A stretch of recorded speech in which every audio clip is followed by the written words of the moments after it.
Hello everyone and welcome to the One Stop Co-op Shop. This is Colin and today we're going to set up a game called Horrified. Now if you want to see a great setup and rules explanation, do check out Rodney Smith. He has a wonderful setup video. Actually that's how I learned how to play this game, so I know I'm doing it right. But also I am going to set it up here and then we'll go ahead and jump into a playthrough. Let's get started. In this game, we'll be working together to try and defeat the certain amount of monsters that we play with in the game. We're going to play a normal game, so we'll start with 3 monsters out on the board.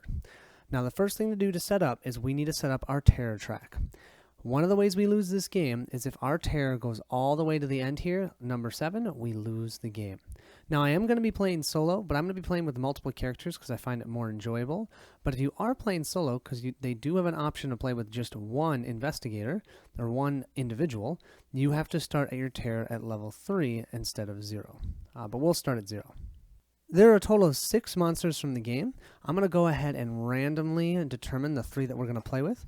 So you just take them, you can shuffle them like so, and we'll pick 1 and 2 and 3. So our 3 monsters are, we have the Invisible Man, we have Frankenstein and the Bride, and we have the Creature of the Black Lagoon. What's fun about this game is that each monster is unique, so each one will do different things and how you defeat them will be different depending upon which monster you're playing against. So our first one we'll set up is the Creature from the Black Lagoon. So what we need to do is place the camp overlay on the board so it aligns to the camp, place the creature on the board at the lagoon, and then place the boat on the X labeled start on the monster mat. We'll go ahead and grab the camp tile and we place it right over the camp location on the board. And I love how they do this because it doesn't deter from the game, but it also helps you see at a quick glance, oh, I need to go there to be able to do something.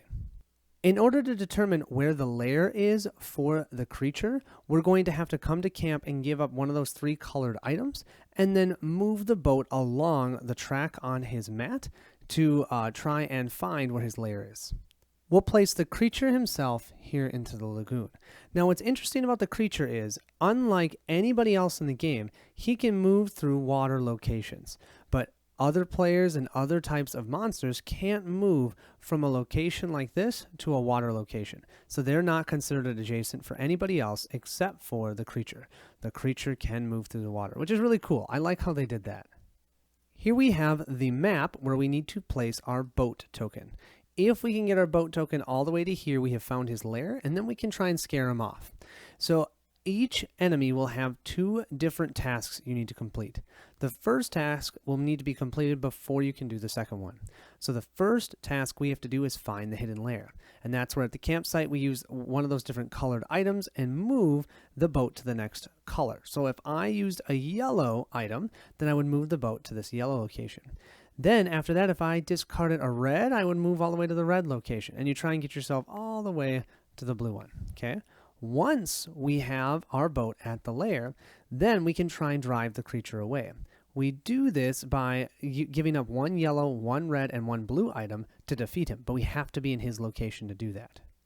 Over here, this is the enraged level he is at. So after we set up our 3 monsters, the lowest leveled enraged enemy will have an enraged token. And it just so happens, no, he is not the one. I think Frankenstein and the Bride will be the lowest one. But what that means is if a card gets flipped up that has this enraged token, they actually get activated more than 1 time. So that enraged token will look like this, but we'll be putting that on Frankenstein and the Bride since their number is lower than the 4. Here this tells us just the way that we are defeating him. So the creature strikes from the depths, locate his watery retreat so you can oust him. That's what we're trying to do. And when we roll dice, if we roll an exclamation point, it says rock the boat. Move the boat 1 spot backwards. Now, Frankenstein and the Bride are actually 2 different miniatures. It's kind of cool. I'm really glad I randomly picked that one. So our first step for setup is we have to place Frankenstein on the board at the graveyard. Then we have to place the Bride on the dungeon. Then we place the Frankenstein dial on the yellow indicator face up on the left side of the monster track. And we do the same thing with the Bride, except it's the blue indicator on the right side. And we have to adjust both dials so the indicators point to 0. Frankenstein starts out in the graveyard way down here, and the Bride is the dungeon way, way up here. Here is the Frankenstein and Bride monster mat. So first of all, what we're trying to do is Frankenstein and the bride must be educated so they can live peacefully. So that's what we're trying to do. We're trying to educate them. If we roll an exclamation point, we move the bride one space towards Frankenstein. Because what they're trying to do is get together. If they get into the same space, then we increase our terror track. Okay? They do have the lowest enraged number, so I am going to put this token here. That means they may activate more likely. So the first thing we need to do is try and teach the monsters. So in Frankenstein's space, we can use a yellow item or a blue space in the bride's item. Increase that monster's humanity by the item strength and move that monster that amount of spaces.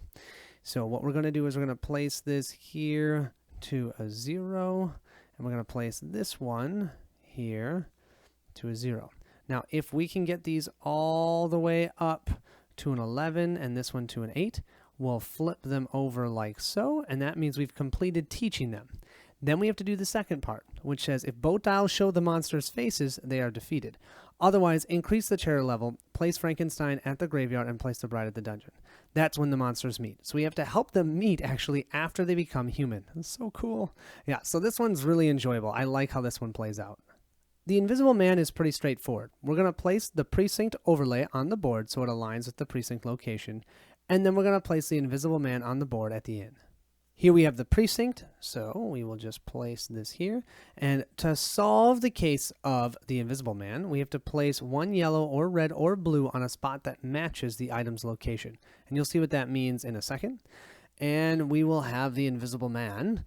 Even though we can see him here, we technically can't. He'll start out in the end. And you guys, I called this an enraged. It's actually called frenzy. Frenzy, enraged. I don't know. I think of it as enraged. So the Invisible Man has gone mad. Collect proof of his misdeeds so you can catch him. We basically have to prove to the police, yes, there is an Invisible Man and he's doing bad things. It's not some random person. If we roll the exclamation point, he is stock unseen. Move the Invisible Man 2 spaces towards the closest villager. And yes, they can try and capture villagers, and that will also hurt our terror track. Our 2 steps for defeating the Invisible Man. First, we have to supply evidence. So at the police precinct, we can do a yellow, red, or blue on a spot below that matches the item's location. So if the item's location is from the inn and we go to the precinct, we can drop it here. Or we can drop the institute, etc., etc. Once all of those are completed, we've basically proven to the police, yes, these are the spots where we have actually seen the Invisible Man. He's real. He's not fake. Then we have to trap the Invisible Man. So at the Invisible Man's space, we have to use 9 of the red items, a total cost of 9 worth of items to defeat him. Once we do that, we've defeated the Invisible Man. That was our setup for the monsters. Let's go ahead and set up for our heroes. Our heroes who are trying to take on those monsters before the village gets overrun in chaos because of these monsters. So we have 1, 2, 3, 4, 5, 6, 7 total heroes. I'm going to choose 3. I've really enjoyed playing solo with 3 characters, so that's what I'm going to do. So they suggest you randomly choose, and I think that's the most fun with this. So I'll go ahead and choose. We have the mayor, who she has no special ability, but she has 5 actions. We have the professor. Move any hero or villager 1 space. That's kind of cool. And we'll have, oh, I've never played with the archaeologist. Pick up items from an adjacent space. Oh, that's cool. Now, it tells us where our starting locations are. So the archaeologist will start in the docks, the professor will start in the hospital, and the mayor will start in the theater. And yeah, you can see 5 actions, 4 actions, and 4 actions. We also will have each player start with a perk card. So what I'm going to do is I'm just going to randomly deal out a perk card for each of our characters. So we have Break of Dawn. Skip the next monster phase. Draw and place 2 items from the bag. Then for our professor, we have Mob Justice. Choose 1. Place either Frankenstein or the bride in any space, or move any monster 3 spaces. Why they give you that option is because Frankenstein and the bride might not actually be playing, because you might not have picked that. So you could have that option or the other one, which is cool. I like that. And then the third perk that we have is Late into the Night. The current player takes 2 additional actions. Nice. And now these cards can be played at any time on any player's turn, and they don't cost an action to play. How you gain more of these is by saving villagers, and you'll see how that works during the playthrough. When villagers come out into play, we can move them around and actually bring them to their safe location, and when we do that, we then get to collect a perk card. but for now we each will start with 1. Our 3 brave heroes will start at the hospital over here. We have the docks over here for the archaeologist, and for the mayor, the theater. Now, the final step for setting up is we will have to place out these item tokens. You've heard us talk about these items. That's essentially how we win this game. I consider this to be essentially a pick up and deliver game. You're just going to be doing little different tasks for each of the different monsters. So we have a total of 60 items in here. We're going to place a random 12 on the board.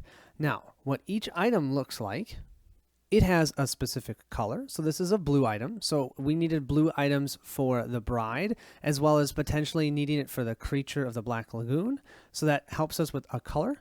We have the number here, and that helps for if we defeated the Invisible Man, we need 9 worth of red items. So we have to add up to a total of 9 with red only items. So this one wouldn't count because it's blue.